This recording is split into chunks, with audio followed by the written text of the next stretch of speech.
I really wanted something that was going to help people, and ultimately, being selfish, I wanted something that was transferable.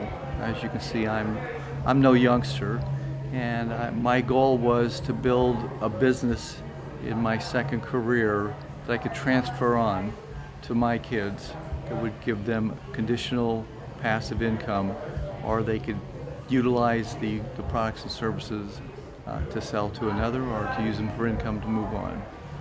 So that was my goal. So after doing a lot of research and seeing what was there and looking at the products and talking to my coach, actually it's something that I could do, something that made sense. It was very logical in the way it was presented to me.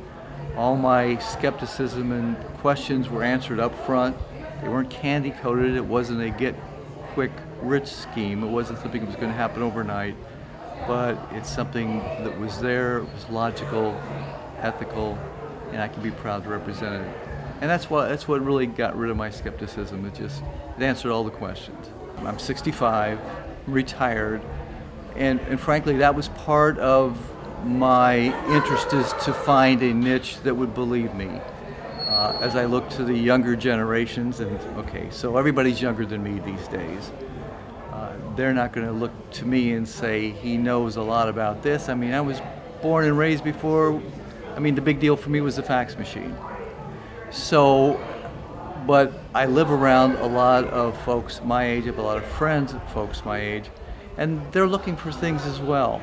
But they're afraid to try something new, especially when you talk about the internet, because they're just getting comfortable with the iPhone and Facebook and things of that nature.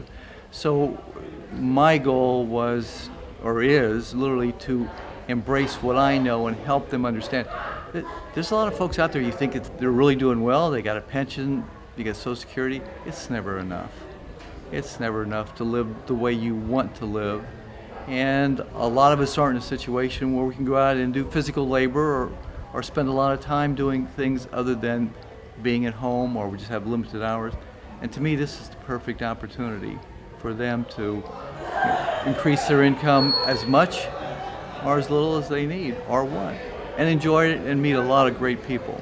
And I would hope that they would come to these kinds of events, because to me, this is what makes all the difference in the world, is the meeting the other folks.